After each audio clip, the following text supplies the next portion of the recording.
Hola Florida! Introducing Boricua Beer and Taino Light Beer. Boricua and Taino Light are crafted beers that are rich in flavors and brewed right here in Florida. Taino beer has a crisp, refreshing Caribbean flavor style when enjoyed chilled.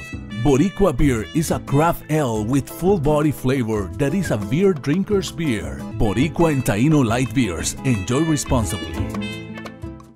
I am for the child who's had 7 addresses in a single year because she's in foster care, because her father abused her, and her mother couldn't believe her.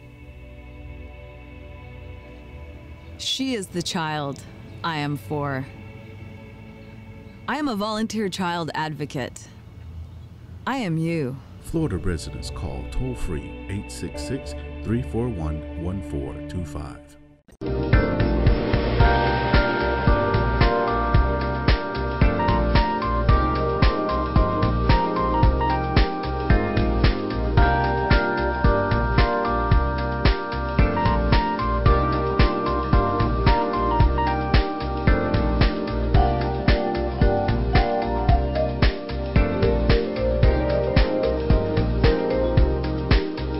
Good evening. Welcome to EduTV. I'm your host, Greg Perkins, and we have 2 wonderful guests with us today. We have Ms. Daryl Flynn, School Board Member, District 2, and Mr. Jose Martinez, Principal, Colonial High School. So, guys, we'll dive right into it. We've had a recent influx of students from Puerto Rico, and I know some of what Orange County's done. I mean, from all accounts, you guys have done such a great job, but I want to dig a little deeper into it, so if you will. So from a school board member first, and then from a principal, and how are you guys working together to meet those needs? Well, I think, first of all, is once a student is in our system, they're our students. So we're going to give them the best of what we have. We want them to excel. We're going to work for their student achievement. On the district level, we're inviting teachers who were certified in Puerto Rico to come work for us. Paraprofessionals, classified workers. We've actually had a table at the Welcome Center at the airport where we welcomed anyone coming in looking for services and certainly told them what was available. So we've really opened up our arms, and I couldn't be prouder of the schools and our principals and teachers. They've done the same thing. They've just opened up their arms to these students and parents who are displaced by a hurricane. I mean, if we think about it, how did we feel when the hurricane came to us? And now these families, these kids, these parents, I mean, they got hit with a Category 5. I mean, that's a tough transition. That's traumatic for them. Sure. So the main thing we're doing is welcoming those students with open arms, the parents as well, trying to let them know what services are available. And offering employment if they qualify for any of the positions that we have open. Are you all coordinating with the government in Puerto Rico, or this is sort of no, just in terms really. of receiving the people that no. We're pretty much when they get here that we're letting them know the services. So many of the displaced people coming here have family members, though, so they're hearing it from their family members maybe when they're still in the islands and coming over here and being a little bit prepared of where they want to go and what they can do. Mr. Martinez, from a principal standpoint, right? And Florida is, well, the whole nation, but especially Florida, high standards. And that's tough even for the American, well, not American kids, but kids whose first language is English. That's always tough. So what are the challenges with some of the kids, and how are you guys meeting those needs? Well, it's important, you mentioned transition. I think for us it's to really put forth an understanding what that transition is going to look like for our students. So to date, we have about 190 students that have been displaced by the hurricane attending Colonial High School. So one of the things that we're taking a look at is what are the systems that we currently have in place to ensure that it is going to be a smooth transition. From the moment that student enrolls with us, let's take a look at our student services team and have a true understanding of that individual student, just like we would with any other student that attends Orange County Public Schools. For us, we actually, out of that 190, we have about 33 seniors. And it was really important from the timing aspect, from when they did enroll with us. One of the things that my team and I started doing was creating these interest surveys to find out from the student what was concerning to them, what was some concerns in terms of making that transition. And the big thing was, what does it look like with college and career? Some students had already been accepted to some universities and colleges down in Puerto Rico. Now, I'm here in Orlando. What are my options? And we're fortunate enough that we've got Orange County Technical, and we've got some great partnerships with Valencia and University of Central Florida. And I'm also fortunate in that I have a college career specialist who acclimates all of our students to college and career, all 3,500 plus students. So really for us, it's taking a look at that individual student and providing a rigorous curriculum that is going to be very supportive, that's going to be challenging but also exciting for them. So really for us, it was a great opportunity. Now, did you guys have to work with the state school board in terms of the tests with some of the kids who were seniors and you got to take the FSA and have those passing scores? That standard still is in effect. There hasn't been any waiving of that requirement, so we are very concerned that those 11th and 12th graders who were on track to graduate in Puerto Rico or the Virgin Islands, that now they come here and still might be required. And the students coming in are all varied in their proficiency of English, so not everyone just speaks Spanish, not everyone just speaks English. What do they teach? What's the primary language that they teach the kids in Puerto Rico? Is it English or Spanish or both? Or? It's Spanish. Spanish. Oh, wow. Man, that's got to be tough. Coming in as 11th, 12th grade? Right. So I know the Superintendents Association is advocating for there to be a waiver or an ability to take a test that might be existing already in Spanish. The SAT has a version that's in Spanish. So there's still a lot of advocating to the legislature and the governor and the Board of Education, Department of Education, to allow these students another option so that they can graduate. It seemed to me that would be reasonable. I mean, coming over mid-year, are the parents finding those challenges to be a little more difficult with the FAA standards versus, I don't know if they take in Puerto Rico in terms of those type tests. You wouldn't. Yeah, so I mean, they have their form of standardized exams, just like we do. But I think a big thing for our parents when we do interact with them that are coming over, it's pretty much, what are your offerings? What can you offer my child? And sure enough, what you're going to see often is parents just extremely excited to be part of Colonial High School, to be part of Orange County Public Schools, because we do have such wide variety of offerings for students to participate in, not only from curriculum perspective, post-secondary options, extracurricular activities, and that was something that was huge for us, especially as kids were coming over and also interacting with our parents as well, to say, hey, we're going to take care of your child just like we would any of our children, and we will do whatever it takes to make them successful. And continue to make them successful. Sure. I think that's important too. So did you guys, how did you guys pull that off? Did you set up hotlines, work through community events? Did you have extra sessions like after school, or how were you able to really communicate with those parents about the system and the way it's set up in Florida and how they transition? Well, the schools are approaching that. I know Inglewood Elementary, I went to one of their parent nights that was specifically geared toward our newcomers. Oh, that's nice. They had different services representative from, health, social. They had a whole presentation on what the accountability system is, and just a whole educational type of approach. I think that's how the schools are approaching it. Would agree. Yeah. Did it scare some of the parents? Not scared, because I know that Florida has some of the highest standards absolutely. In the nation. So, and I'm not saying the students from Puerto Rico had less, but I'm just saying just sort of the rigor that we approach our kids with in Orange County. Were they okay with that? Were you guys able to calm some of their fears about that? I would say definitely. I think also it's really communicating it as an opportunity. Saying that yes, we do have rigorous standards, but these are why we have these standards in place, because we want our children to excel and we want our children to benefit. And I think across the board, the ability to adjust varies. Some younger kids, I know at one of the elementary schools, they say that their adjustment's a little bit, tougher in class. Unfortunately, the education system in Puerto Rico was struggling to begin with. So, the accountability, the structure is a change, and it is a challenge. Again, that trauma of having to leave everything possibly not even being with your mom and dad, but your aunt and uncle or friends, living in multiple family housing. It is stressful. I mean, it's not to take away the stress that these parents and the children are under. But we're trying to work with that too, having counselors and awareness so that the teachers understand what has occurred in this child's life.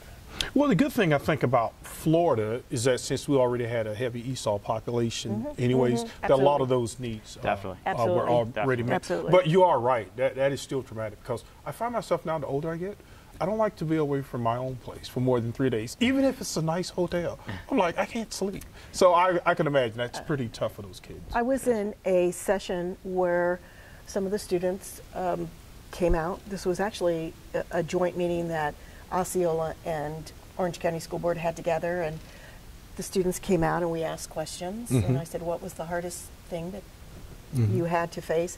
And the answer was leaving everything behind. Or making new friends. Even friends. Now, what about the size of schools? Because our major urban areas, they have large schools like Dr. Phillips, Colonial, Olympia. These are big schools. Are the kids intimidated by that all, or they have sort of the same size schools in Puerto Rico? So, you know, it's interesting you asked that. We, one of the first things I did when we started noticing students coming in, I asked them, talk to me about your high school. And students were like, Mr. Martinez, it's like 600 students. I'm like, you're here, and it's this massive city, you know? So it definitely, I mean, it's large. It's extremely large for them, and that's even adding more credence to the fact that we definitely want to get them plugged into something at our school. And that's something that I'm really proud that my team has done, my student services team, where they've made it a point to ensure that every student that has joined us is connected to either an extracurricular, to an athletic, to a performing arts, so that continuity and that connection can occur for them. Are they surprised by all the options that our schools have? Especially, you know, sports is big in Florida. So. But here's a wonderful story. Tell them about your girls' volleyball team. Oh yes, you guys should be pretty good now. Right. but you know, the students that are in Colonial and our other schools are welcoming as well, and that has made a big difference. It's a huge difference. We actually had 3 students that were able to join the volleyball team. There was an appeal that was made through the Florida High School Athletic Association, where these students were able to join mid-season. Same for our baseball program as well, where students are given those opportunities, and it's been wonderful. And really, it's been something that Colonial and our community has been able to really take pride in and wrap ourselves around. Yeah, because I know baseball is a big deal in Puerto Rico, baseball and volleyball. So, well, that's great. Well, it's glad to meet you guys, and I would have to say you guys are doing a great job. I used to work for Orange County, and it's one of the best districts, I think, in the United States. We think so. Yes. Okay. Well, thank you guys so much. Thank you. It was great Thank you. meeting you. Thank you. Thank you, sir. Keep up the good work. Thank you. Folks, stay with us. We'll be on the other side with Bill Sublette, mayor for Orange County, candidate for Orange County mayor. We'll be right back.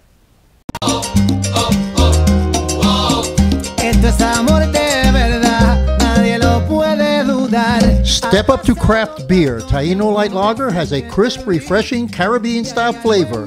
Boricua Craft Ale, full-bodied flavor for the true beer drinker. Stop drinking beer water. Taino Craft Light Lager and Boricua Strong Craft Ale. Feel. I am for the child who's had 7 addresses in a single year because she's in foster care, because her father abused her. And her mother couldn't believe her. She is the child I am for. I am a volunteer child advocate. I am you. Florida residents call toll-free 866-341-1425. Welcome back, EduTV. I'm your host, Greg Perkins, and I am talking to Mr. Bill Sublette. Welcome, Bill. Welcome, Greg. Thank you for having me. Now, I know that you are the chairman for Orange County School Board, but I wanted to talk about your run for mayor, your inspiration. How does that tie into your educational background and some of the things you want to do? So I'm pretty much going to give you the floor. And I know, again, how long have you been a chairman for the school board? I've been chairman of the Orange County School Board for 7 years now. Okay. Going into my 8th year. Okay.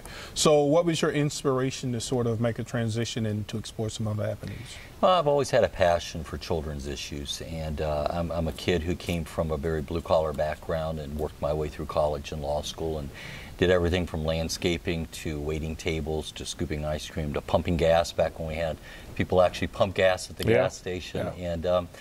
And yet I've been able to have a great career, and I've had a great career because, frankly, my public education that I received was great quality. I went to a state university, and I'm just such a fervent believer in the role of public education that it plays in our community. I've also been a child advocate for over 20 years. I've served as a guardian ad litem for over 60 children. I chaired the statewide children's campaign. I chaired a blueprint commission on juvenile justice. I was very involved with it. I chaired the Blue Ribbon panel on education, chaired the Jail Oversight Commission. So I've been ingrained in the fabric of this community, and really without any planning on my part, I've just always been attracted to children's issues, and I think those are very important issues in this race. So I felt like it was a natural transition for me. I think I'm following a great mayor in Teresa Jacobs, one who's really brought a new level of transparency and ethics to that office, and somebody who's really been the people's mayor. And I think we need a mayor with energy, somebody who has a vision. I think I've brought a tremendous vision to Orange County Public Schools, and I think the results show. And yet someone who also has experience. I've helmed or led the 10th largest school district in the country, now the 9th largest. Very good school 7 district, years. yeah. And I've got experience not only there, but in the legislature. I chaired the Education Appropriations Committee, so I have experience in dealing with large budgets. And you know, it all comes down to having the vision and having the energy to execute that vision, and then having the experience to know how to move an agenda through. And I think I bring that to the table for the voters. Okay, have you, I know it's early yet, but are there some primary issues out there that you're hearing from the people in Orange County in terms of what is it that they want and how can you meet those needs? There are. You know, when I get out there and I talk about my vision, I talk about my vision of every resident in Orange County having a neighborhood to live in which they have adequate parks and playgrounds and adequate recreational facilities. I think every mom and dad should have the ability to get to his or her job on an adequate functional mass transit system and on roadways that really are not as congested as what we deal with today. And I think traffic's a very, very big issue in this community. Now, when you talk about that mass transit system, is that something that you're hearing that the people want? Like, is there a lack of it? It needs to improve? So what are you looking at when you talk about it? I do. I think probably two of the greatest issues facing us in Orange County are affordable housing, both for the working poor and for those who are not even the working poor, but lower middle class to middle class affordable housing, and also access to mass transit, especially for the working poor. And one of the things I love to talk about on the campaign trail and talk a lot about is my passion for starting to address what I call the causes of poverty as opposed to just treating the symptoms of poverty. Okay. And I would suggest to your viewers that some of the causes of poverty are the lack of good entry-level jobs that lead to upward mobility,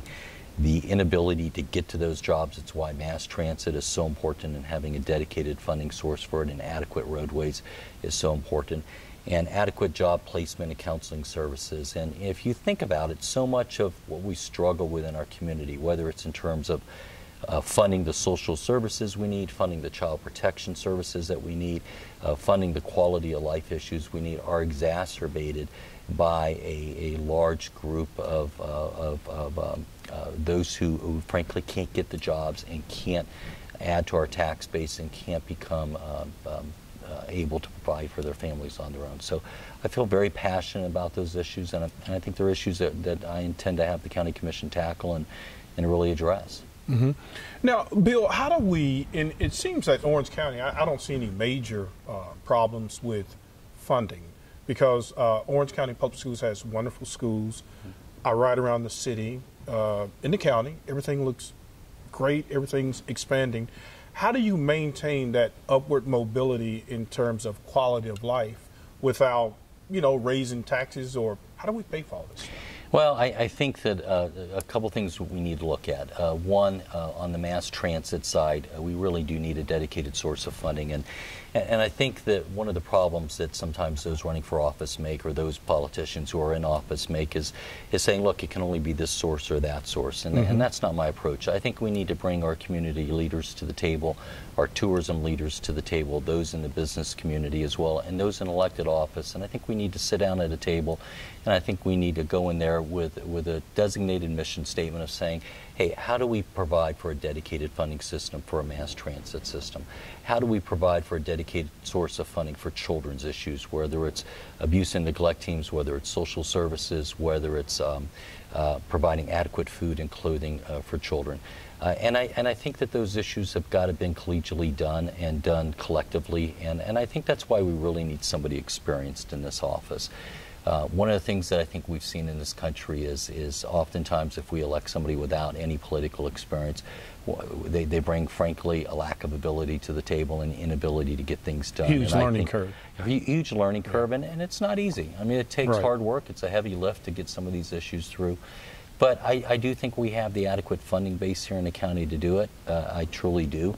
But I think we need to look at some creative, innovative approaches, and I think we need to start listening to our community's advocates, both our community activists in the neighborhoods, moms and dads and grandparents, and listen to what some of the solutions are and push those through. Now, does that require a great deal of working with the state legislature as well? Because there have been a couple of controversies in Florida where I think the feds wanted to give Florida money and they didn't feel that comfortable. So how would you be able to pull that off? Because it just seems, and I don't know why, because Florida's such a big state, but our mass transit, anywhere you go, even down to Miami, it's not very good. No, and you're right, and I think it's great, especially when you talk about those people who need to get to certain jobs. That really needs to be improved. So how do you do that? It does, and I think we need to focus on when we go back to talking about mass transit, we need to focus on an adequate bus system. You know, folks, I think so much of the eye is taken off the ball because the focus is put on Sunrail. Well, Sunrail's a very small part of the solution. Right. Frankly, it's not going to be the solution for the overwhelming majority of people. I always like to share with folks, there's a reason that Disney relies primarily on bus transportation to get folks around their theme parks and their acreage. It's because it's the most efficient way of moving people. But we've got to move away from a hub and spoke system. If you've ever tried to ride a bus in Orange County, Florida, it can take you literally 2.5 hours to get from one part of the county to the other. But you're right. I think the legislature is going to need to be worked with on these solutions, and I think that's something else I bring to the table. I served 8 years in the Florida House of Representatives. I have a working relationship with most of our legislators because some of these problems are going to take legislative amendments or entirely new legislation. But again, I think it's so important we bring somebody to the table with the energy to tackle these issues and also the vision of what they want our community to be. Now, typically, how does the county work with education? Because education is important in terms of creating that professional workforce. So typically, how does the county system go about working with the school system? And I know you guys have already done some innovative things. So as mayor, do you continue to believe in that type of partnership between the county and the school district? Not only between the county and Orange County Public Schools, but also between the county and Valencia College, but also the county and University of Central Florida. You know, we really, and also between the county and Orange Technical College, which is an arm of OCPS, but it's our trade and our vocational school arm. You know, there should be a seamless transition all the way from pre-K up into meaningful occupational training or a college degree, or one of the two. And I think the county really plays a coordinating role in all that. The county is also very important in working hand in hand with our public school system in the placement and the siting of schools. I'm a big believer that we need to have neighborhood schools, that every parent should have and every family should have a walkable neighborhood school to get to. So county's actually, in many ways, a critical player, not just in economic development, not just in bringing jobs. We haven't talked a lot about affordable housing. We have a tremendous affordable housing crisis here in Central Florida.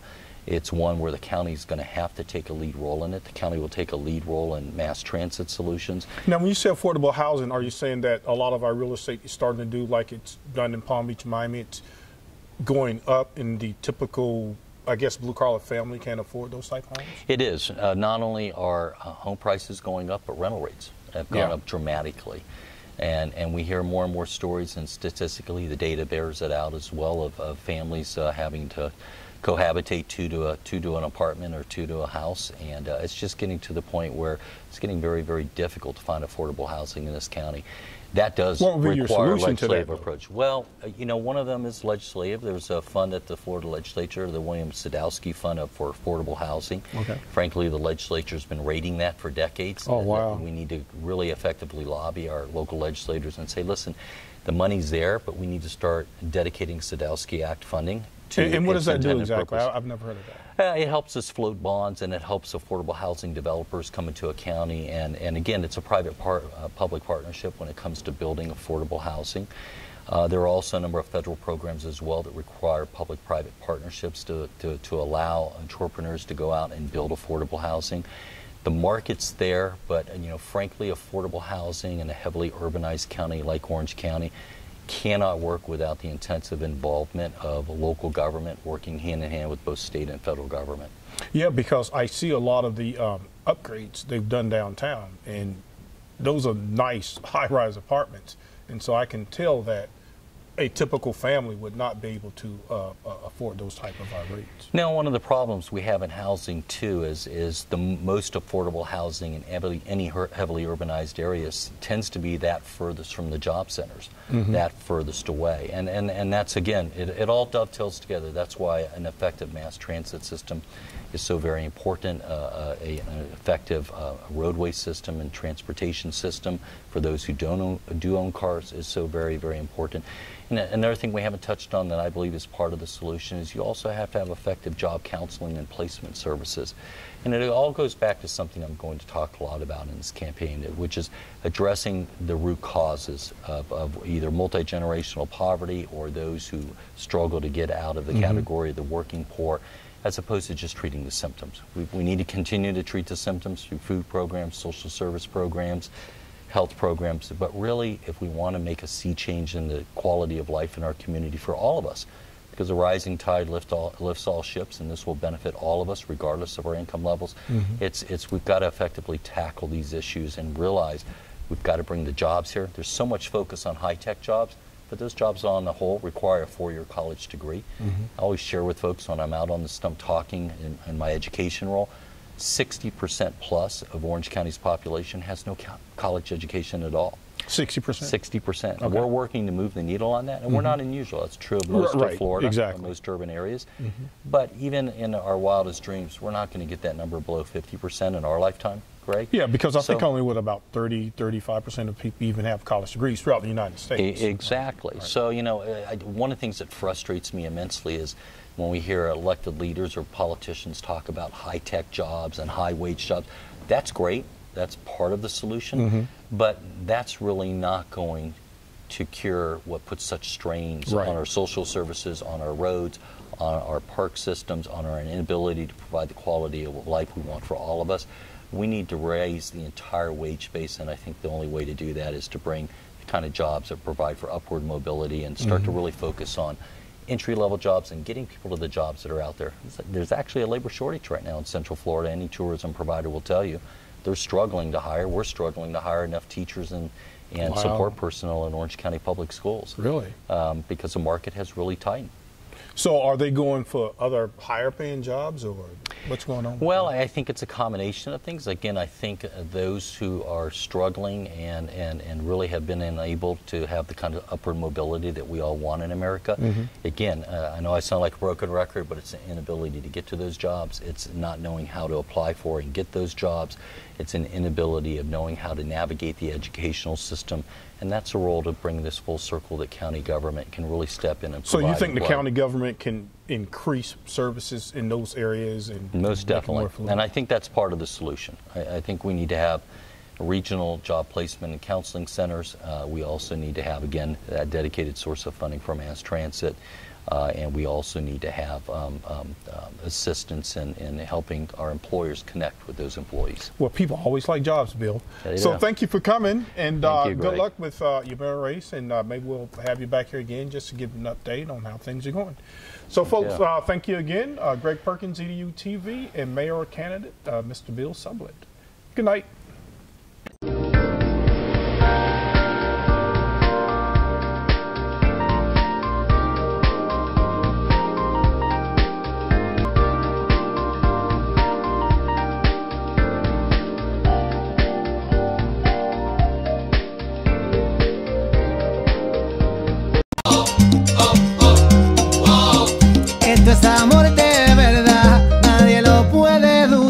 Step up to craft beer. Taino Light Lager has a crisp, refreshing Caribbean-style flavor.